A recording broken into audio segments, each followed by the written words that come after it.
ಸನ್ನಿವೇಶದಲ್ಲಿ ನಾವು ನಾಗೇಂದ್ರ ಅವರ ದಲಿತರ ಹಣವನ್ನು ನುಂಗಿರೋ ಬಗ್ಗೆ, ದಲಿತರ ಹಣವನ್ನು ಖಜಾನೆಯಿಂದ ಅಕ್ರಮವಾಗಿ ವರ್ಗಾವಣೆ ಮಾಡಿರೋದ್ರ ಬಗ್ಗೆ, ಸುಮಾರು ಲಕ್ಷಾಂತರ ದಲಿತರಿಗೆ ಆ ವಾಲ್ಮೀಕಿ ಜನಾಂಗಕ್ಕೆ ಹಣ ಸೇರಬೇಕಾಯಿತು, ಹಣನೆಲ್ಲ ಲೂಟಿ ಹೊಡೆದಿರೋದ್ರ ಬಗ್ಗೆ ವಾಪಸ್ ಬರೋವರೆಗೂ ನಾವು ನಾಗೇಂದ್ರನ ರಾಜೀನಾಮೆಗೆ ಆಗ್ರಹಿಸಿ ಇವತ್ತು ಕೂಡ ನಾವು ಧರಣಿಯನ್ನು ಮುಂದುವರಿಸ್ತಾ ಇದ್ದೀವಿ. ಇವತ್ತು ಧರಣಿಯನ್ನು ನಮ್ಮ ಉದ್ದೇಶ ಈ 189 ಕೋಟಿ ಹಣ ಇದು ದಲಿತರ ಬಡವರಿಗೆ ಸೇರಬೇಕಾಗಿದ್ದು. ಇವತ್ತು ನಾಗೇಂದ್ರ ನಾನು ಒಬ್ಬ ದಲಿತ ಅಂಥೇಳಿ ಅದರ ಶೆಲ್ಟರ್ ತಗೊಳಕ್ಕೆ ಹೋಗ್ತಾ ಇದ್ದಾರೆ. ನೀನು ತಿಂದಿರೋ ದುಡ್ಡು ಯಾರ್ದು? 189 ಕೋಟಿ ಯಾರ್ದು? ದಲಿತರ ದುಡ್ಡು ತಿಂದಿದೆಯಾ? ದಲಿತರ ದುಡ್ಡು ತಿಂದ್ಬಿಟ್ಟು ನಾನು ದಲಿತ ಅಂತ ಶೆಲ್ಟರ್ ತಗೊಳಕ್ಕೆ ಹೋದರೆ ರಾಜ್ಯದ ಲಕ್ಷಾಂತರ ದಲಿತರ ಶಾಪ ತಟ್ಟಲ್ವ ನಿಮಗೆ? ನಾನು ಕಾಂಗ್ರೆಸ್ ಅವ್ರು ಕೇಳ್ತೀನಿ, ಇವತ್ತು ಲಕ್ಷಾಂತರ ದಲಿತರು ಬೇಕಾ, ಈ ನಾಗೇಂದ್ರ ಒಬ್ಬ ಬೇಕಾ? ಆ ಲಕ್ಷಾಂತರ ದಲಿತರು, ಆ ಕೋಟ್ಯಾಂತರ ದಲಿತರು ಬೇಕಾದರೆ ಈ ನಾಗೇಂದ್ರನ ರಾಜೀನಾಮೆ ತಗೊಳ್ಳಿ. ಆ ಕೋಟ್ಯಾಂತರ ದಲಿತರಿಗೆ ಕಾಯ್ತಾ ಇದ್ದಾರಲ್ಲ ಬಡವರು, ಮನೆ ಕಟ್ಟೋಕ್ಕೆ, ಲೋನ್ ಮಾಡೋಕ್ಕೆ, ಹಣ ಅವ್ರಿಗೆ ವಾಪಸ್ ಕೊಡಿ ದಲಿತರಿಗೆ. ಅಲ್ಲಿವರೆಗೂ ನಾವು ಈ ದಲಿತರ ಹಣ ನುಂಗಿರೋ ಅಂಥ ಕಾಂಗ್ರೆಸ್ಸಿನ ಈ ಸರ್ಕಾರಕ್ಕೆ ಅವರ ರಾಜೀನಾಮೆ ವಾಪಸ್ ತಗೊಳ್ಳೋವರೆಗೂ ನಾವು ಬಿಡಲ್ಲ. ಎರಡನೇದು, ಅವರು ಪರಮೇಶ್ವರ್ನೇ ಹೇಳಿದ್ದಾರೆ CBI ಚಾರ್ಜ್ ಶೀಟಲ್ಲಿ ಅವ್ರ ಹೆಸರಿಲ್ಲ ಅಂತ. ನನ್ನ ಹತ್ರ ದಾಖಲೆ ಇದೆ. CBI ಚಾರ್ಜ್ ಶೀಟಲ್ಲಿ ಅವ್ರ ಹೆಸರಿದೆ, ಅಪರಾಧಿ. ಈಗ ಪ್ರಾಸಿಕ್ಯೂಷನ್ಗೆ CBI ಚಾರ್ಜ್ ಶೀಟಲ್ಲಿ ಅವ್ರ ಹೆಸರಿಲ್ಲ ಅಂದರೆ ರಾಜ್ಯಪಾಲರಿಗೆ ಪ್ರಾಸಿಕ್ಯೂಷನ್ಗೆ ಹೆಂಗೆ ಪರ್ಮಿಷನ್ ಕೇಳ್ತಾರೆ ಅವರು? ಪ್ರಶ್ನೆ, ಮಿಸ್ಟರ್ ಪರಮೇಶ್ವರ್, ನಾನು ಪ್ರಶ್ನೆ ಕೇಳ್ತಾ ಇದ್ದೀನಿ. ಮಿಸ್ಟರ್ ಪರಮೇಶ್ವರ್, ಅವ್ರ ಹೆಸರು CBIನಲ್ಲಿ EDನಲ್ಲಿ ಇಲ್ಲ ಅಂದರೆ ಪರ್ಮಿಷನ್ಗೆ ರಾಜ್ಯಪಾಲರನ್ನು ಯಾಕೆ ಕೇಳ್ತಾರೆ? ಹೆಸರಿಲ್ದವ್ರು ಕೇಳೋಕ್ಕೆ ಯಾವ ಅಧಿಕಾರ ಇದೆಯಾ?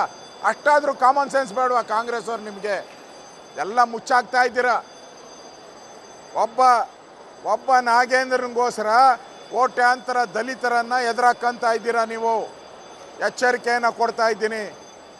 ನೀವು ಹಣವನ್ನು ವಾಪಸ್ ಕೊಡೋವರೆಗೂ ನಾವು ಬಿಡಲ್ಲ.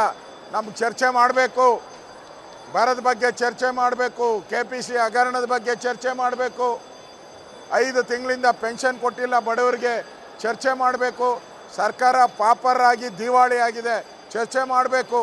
ಆದರೆ ಒಬ್ಬ ನಾಗೇಂದ್ರನಿಗೋಸ್ಕರ 224 ಶಾಸಕರ ಹಕ್ಕನ್ನು ಕಸಿತಾ ಇದ್ದೀರಾ ನೀವು. ಒಬ್ಬ ನಾಗೇಂದ್ರನಿಗೋಸ್ಕರ 224 ಶಾಸಕರ ಹಕ್ಕನ್ನು ಕಸಿತಾ ಇದ್ದೀರಾ. ನಾಚಿಕೆ ಆಗಲ್ವಾ ನಿಮಗೆ? ಮಾನ ಮರ್ಯಾದೆ ಇದ್ದರೆ ಅವ್ರು ರಾಜೀನಾಮೆ ತೆಗೆದುಕೊಂಡು ಹಣನ ವಾಪಸ್ ತಗೊಂಡು ಆ ಕೋಟ್ಯಾಂತರ ದಲಿತರಿಗೆ ಹಣವನ್ನು ವಾಪಸ್ ಕೊಡಿ. ಮತ್ತು 224 MLAಗಳ ಹಕ್ಕನ್ನು ಕಸಿಬೇಡಿ ನೀವು. ಸನ್ನಿವೇಶದಲ್ಲಿ ನಾವು ನಾಗೇಂದ್ರ ಅವರ ದಲಿತರ ಹಣವನ್ನು ನುಂಗಿರೋ ಬಗ್ಗೆ, ದಲಿತರ ಹಣವನ್ನು ಖಜಾನೆಯಿಂದ ಅಕ್ರಮವಾಗಿ ವರ್ಗಾವಣೆ ಮಾಡಿರೋದ್ರ ಬಗ್ಗೆ, ಸುಮಾರು ಲಕ್ಷಾಂತರ ದಲಿತರಿಗೆ ಆ ವಾಲ್ಮೀಕಿ ಜನಾಂಗಕ್ಕೆ ಹಣ ಸೇರಬೇಕಾಯಿತು, ಹಣನೆಲ್ಲ ಲೂಟಿ ಹೊಡೆದಿರೋದ್ರ ಬಗ್ಗೆ ವಾಪಸ್ ಬರೋವರೆಗೂ ನಾವು ನಾಗೇಂದ್ರನ ರಾಜೀನಾಮೆಗೆ ಆಗ್ರಹಿಸಿ ಇವತ್ತು ಕೂಡ ನಾವು ಧರಣಿಯನ್ನು ಮುಂದುವರಿಸ್ತಾ ಇದ್ದೀವಿ. ಇವತ್ತು ಧರಣಿಯನ್ನು ನಮ್ಮ ಉದ್ದೇಶ ಈ 189 ಕೋಟಿ ಹಣ ಇದು ದಲಿತರ ಬಡವರಿಗೆ ಸೇರಬೇಕಾಗಿದ್ದು. ಇವತ್ತು ನಾಗೇಂದ್ರ ನಾನು ಒಬ್ಬ ದಲಿತ ಅಂಥೇಳಿ ಅದರ ಶೆಲ್ಟರ್ ತಗೊಳಕ್ಕೆ ಹೋಗ್ತಾ ಇದ್ದಾರೆ. ನೀನು ತಿಂದಿರೋ ದುಡ್ಡು ಯಾರ್ದು? 189 ಕೋಟಿ ಯಾರ್ದು? ದಲಿತರ ದುಡ್ಡು ತಿಂದಿದೆಯಾ? ದಲಿತರ ದುಡ್ಡು ತಿಂದ್ಬಿಟ್ಟು ನಾನು ದಲಿತ ಅಂತ ಶೆಲ್ಟರ್ ತಗೊಳಕ್ಕೆ ಹೋದರೆ ರಾಜ್ಯದ ಲಕ್ಷಾಂತರ ದಲಿತರ ಶಾಪ ತಟ್ಟಲ್ವ ನಿಮಗೆ? ನಾನು ಕಾಂಗ್ರೆಸ್ ಅವ್ರು ಕೇಳ್ತೀನಿ, ಇವತ್ತು ಲಕ್ಷಾಂತರ ದಲಿತರು ಬೇಕಾ, ಈ ನಾಗೇಂದ್ರ ಒಬ್ಬ ಬೇಕಾ?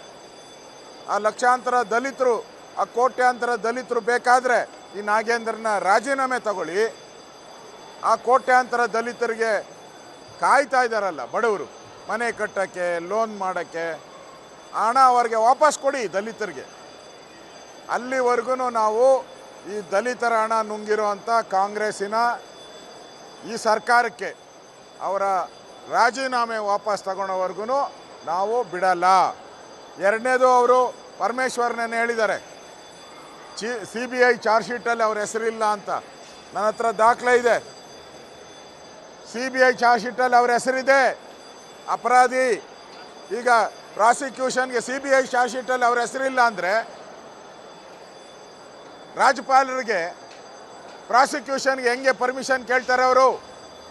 ಪ್ರಶ್ನೆ ಮಿಸ್ಟರ್ ಪರಮೇಶ್ವರ್, ನಾನು ಪ್ರಶ್ನೆ ಕೇಳ್ತಾ ಇದ್ದೀನಿ. ಮಿಸ್ಟರ್ ಪರಮೇಶ್ವರ್, ಅವ್ರ ಹೆಸರು CBIನಲ್ಲಿ EDನಲ್ಲಿ ಇಲ್ಲ ಅಂದರೆ ಪರ್ಮಿಷನ್ಗೆ ರಾಜ್ಯಪಾಲರನ್ನು ಯಾಕೆ ಕೇಳ್ತಾರೆ? ಹೆಸರಿಲ್ದವ್ರು ಕೇಳೋಕ್ಕೆ ಯಾವ ಅಧಿಕಾರ ಇದೆಯಾ? ಅಷ್ಟಾದರೂ ಕಾಮನ್ ಸೆನ್ಸ್ ಬೇಡವಾ ಕಾಂಗ್ರೆಸ್ ಅವ್ರು? ನಿಮಗೆ ಎಲ್ಲ ಮುಚ್ಚಾಕ್ತಾ ಇದ್ದೀರಾ. ಒಬ್ಬ ನಾಗೇಂದ್ರನಿಗೋಸ್ಕರ ಕೋಟ್ಯಾಂತರ ದಲಿತರನ್ನು ಎದುರಾಕಂತ ಇದ್ದೀರಾ ನೀವು. ಎಚ್ಚರಿಕೆಯನ್ನು ಕೊಡ್ತಾ ಇದ್ದೀನಿ. ನೀವು ಹಣವನ್ನು ವಾಪಸ್ ಕೊಡಿಯೋವರೆಗೂ ನಾವು ಬಿಡಲ್ಲ.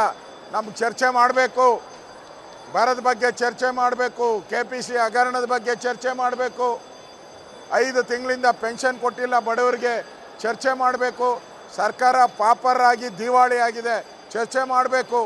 ಆದರೆ ಒಬ್ಬ ನಾಗೇಂದ್ರನಿಗೋಸ್ಕರ 224 ಶಾಸಕರ ಹಕ್ಕನ್ನು ಕಸಿತಾ ಇದ್ದೀರಾ ನೀವು. ಒಬ್ಬ ನಾಗೇಂದ್ರನಿಗೋಸ್ಕರ 224 ಶಾಸಕರ ಹಕ್ಕನ್ನು ಕಸಿತಾ ಇದ್ದೀರಾ. ನಾಚಿಕೆ ಆಗಲ್ವಾ ನಿಮಗೆ?